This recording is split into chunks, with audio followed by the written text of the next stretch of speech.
नमस्कार, उत्तराखंड समाचार में आपका स्वागत है। मैं सुरेंद्र रावत। सबसे पहले मुख्य समाचार।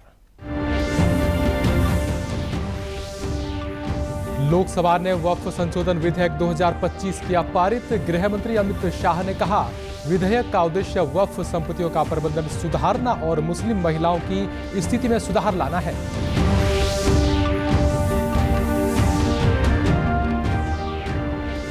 देहरादून में आज से शुरू हुई 3 दिवसीय साइंस वर्कशॉप। 150 से ज्यादा छात्र और शिक्षक ले रहे हिस्सा। नवीनतम वैज्ञानिक शोध और तकनीकों से कराया जा रहा रूबरू।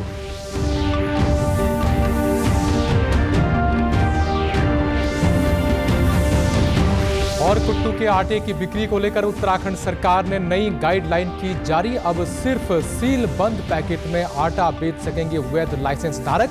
आटे से कई लोगों के बीमार होने के बाद सख्ती। और अब समाचार विस्तार से। लोकसभा ने विपक्ष के संशोधनों को खारिज करते हुए वक्फ संशोधन विधेयक 2025 पारित कर दिया है। लोकसभा में 288 सदस्यों ने विधेयक के पक्ष में जबकि 232 सदस्यों ने विरोध में मतदान किया। लोकसभा में 12 घंटे से अधिक समय देर रात तक विधेयक पर चर्चा हुई। इस विधेयक 2025 का उद्देश्य विरासत स्थलों की सुरक्षा और सामाजिक कल्याण को बढ़ावा देने के साथ ही वक्फ संपत्तियों का प्रबंधन सुव्यवस्थित करना है। विधेयक में मुस्लिम महिलाओं, विशेष रूप से विधवाओं और तलाकशुदा महिलाओं की आर्थिक और सामाजिक स्थिति में सुधार का भी प्रावधान है। गृह मंत्री अमित शाह ने चर्चा के दौरान कई भ्रांतियों को दूर करने का प्रयास किया। एक प्रकार से इसकी आज की भाषा में व्याख्या करें तो वक्फ एक प्रकार का चैरिटेबल एंडोनमेंट है, और जहां एक व्यक्ति संपत्ति, भूमि या मूल्यवान संपत्ति धार्मिक या सामाजिक भलाई के लिए दान करता है बिना उसको वापस लेने के उद्देश्य से, वहां वक्फ की रचना करती। इसमें दान देता है, वो शब्द का बड़ा महत्व है। दान उस चीज का ही कर्ज किया जा सकता है जो हमारा है। सरकारी संपत्ति का दान मैं नहीं कर सकता मान्यवर, किसी और की संपत्ति का दान मैं नहीं कर सकता। दान उसी चीज का किया जाता है जो हमारा है। ये पूरा झगड़ा जो चल रहा है, आपने नॉन हिंदू को रख दिया और नॉन मुस्लिम को रख दिया, गैर मुस्लिम को रखा। वो झगड़ा वक्फ में दखल करने का है। पहले तो वक्फ में कोई गैर इस्लामिक सदस्य आएगा ही नहीं, ये स्पष्टता समझ लीजिए। ना मुतवल्ली गैर इस्लामिक होगा, ना वाकिफ गैर इस्लामिक होगा। मान्यवर, वहां कोई प्रोविजन नहीं है। जो धार्मिक संस्थाओं का संचालन करते हैं उसमें कोई गैर मुस्लिम व्यक्ति रखने का प्रावधान किया भी नहीं है, हम करना भी नहीं चाहते हैं मान्यवर। इसलिए जो बड़े बड़े भाषण करते हैं कि समानता का अधिकार चला गया, 2 धर्मों के बीच में समानता नहीं रही, मुसलमानों के धार्मिक अधिकारों के बीच में दखल खड़ी हो जाएगी, कुछ नहीं होने वाला मान्यवर। इस दृष्टि से देखें तो 1995 तक वक्फ की काउंसिल और वक्फ बोर्ड था ही नहीं, वो तो 95 से आया। और मान्यवर, ये जो भ्रम खड़ा किया जाता है कि ये एक मुस्लिम भाइयों के धार्मिक क्रियाकलापों के अंदर, उनके दान की हुई संपत्ति के अंदर दखल करने का है, ये बहुत बड़ी भ्रांति फैलाकर माइनॉरिटी को डराकर अपनी वोट बैंक खड़ी करने के लिए किया जा रहा है। देहरादून में आज से 3 दिवसीय साइंस अकादमी लेक्चर वर्कशॉप का आयोजन किया जा रहा है। इस वर्कशॉप में 150 शिक्षक और छात्र हिस्सा ले रहे हैं। यह वर्कशॉप खासतौर पर केमिस्ट्री के छात्रों और शिक्षकों के लिए आयोजित की गई है। प्रतिभागियों में उत्तराखंड मुक्त विश्वविद्यालय, दून विश्वविद्यालय, भारतीय पेट्रोलियम संस्थान देहरादून, जीबी पंत विश्वविद्यालय पंतनगर, चौधरी चरण सिंह विश्वविद्यालय मेरठ, सरदार वल्लभ भाई पटेल कृषि एवं प्रौद्योगिकी विश्वविद्यालय मेरठ समेत कई प्रतिष्ठित संस्थानों के प्रतिभागी शामिल हैं।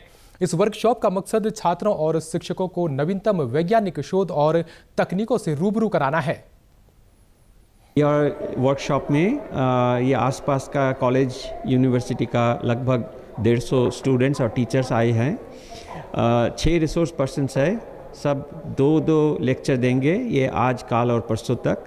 ये 12 लेक्चर्स हमारा ख्याल से ये जो केमिस्ट्री पढ़ रहे हैं बच्चे लोग, स्टूडेंट्स एंड टीचर्स, इनके लिए सुविधा होगा। एंड हम लोग कोशिश करूँगा कि ज़्यादा से ज़्यादा स्टूडेंट्स के साथ इंटरेक्शन करने के लिए, because this will, I believe, will benefit the local students. Navratra के दौरान व्रत में प्रमुखता से इस्तेमाल किए जाने वाले कुट्टू के आटे की बिक्री को लेकर उत्तराखंड सरकार ने सख्त दिशा निर्देश जारी किए हैं। खाद्य सुरक्षा एवं औषधि प्रशासन विभाग ने कुट्टू के आटे की गुणवत्ता सुनिश्चित करने और मिलावटी व दूषित आटे के चलते होने वाली बीमारियों की घटनाओं को रोकने के लिए सख्त नियम लागू करने का फैसला लिया है।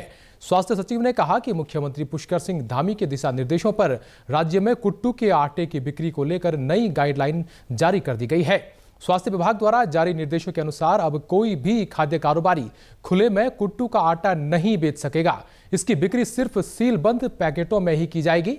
मानकों के अनुसार कुट्टू के आटे की पिसाई की तिथि, पैकेजिंग की तिथि और एक्सपायरी डेट पैकेट पर साफ तौर पर अंकित करना जरूरी होगा। इसके अलावा बिना वैध खाद्य लाइसेंस के कुट्टू का आटा और बीज नहीं बेचा जा सकेगा।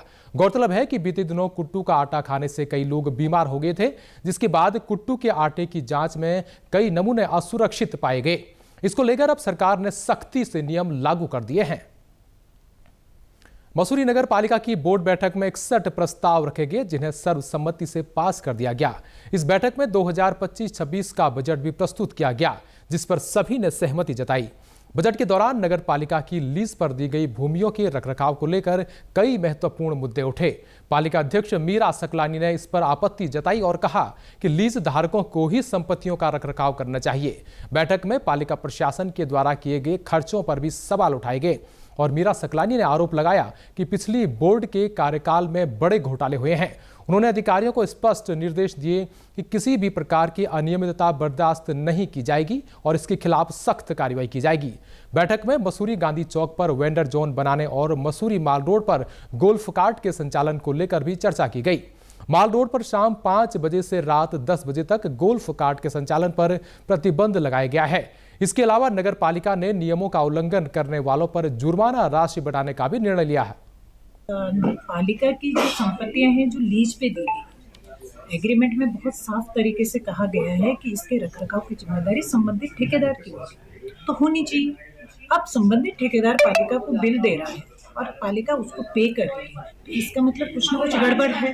तो वहाँ पे नाराज होना मेरा जायज था। मेरे संज्ञान में तो सिर्फ 2 संपत्तियों का वो आया कि उनके बिल आए हैं और उनकी डिमांड भी है कि हमारी संपत्तियाँ खराब हो रही है। अब नगर पालिका की जिम्मेदारी है कि वो इसको मेंटेन करे। पालिका क्यों मेंटेन करे जब एग्रीमेंट में साफ तौर से लिखा गया है कि पालिका जिस रूप में आपको अपनी परिसंपत्ति दे रही है आप उसी रूप में वापस लौटाओगे, चाहे वो 90 साल बाद लौटाए, जितने साल की भी लीज करी है पुराने बोर्ड ने, ये 10 साल बाद लौटाए। तो फिर पालिका मेंटेन क्यों करे? फायदा ठेकेदार ले रहा है और पैसा पालिका लगाएगी उसको मेंटेनेंस के लिए, तो पालिका को फायदा क्या है? पालिका को क्या मिल रहा है? आई कहा। अल्मोड़ा जिले के द्वाराहाट तहसील क्षेत्र के बगवाली पोखर में तेंदुए के हमले में ग्रामीण गंभीर रूप से घायल हो गया। तेंदुए के हमले के बाद ग्रामीणों ने उसकी सहायता की और उसे उपचार के लिए रानीखेत के गोविंद सिंह महारा राजकीय चिकित्सालय लाया गया। चिकित्सालय के सीएमएस डॉक्टर संदीप दीक्षित के अनुसार घायल की हालत गंभीर बनी हुई है और उन्हें उच्च स्तरीय उपचार के लिए हायर सेंटर रेफर कर दिया गया है। तेंदुए के हमले में उनके गले में गंभीर चोटें आई हैं। ये पिताजी का नाम आनंद सिंह और बगवाली पोखर का है, ये भंडार गांव का। ये इसके गले पर जो है, ऐसा हमें जानकारी मिली है कि इसके गले पर जो है तेंदुए के अटैक से जो है चोट आ गई है और ये काफ़ी बुरी अवस्था में जो है झाड़ियों में मिला ये।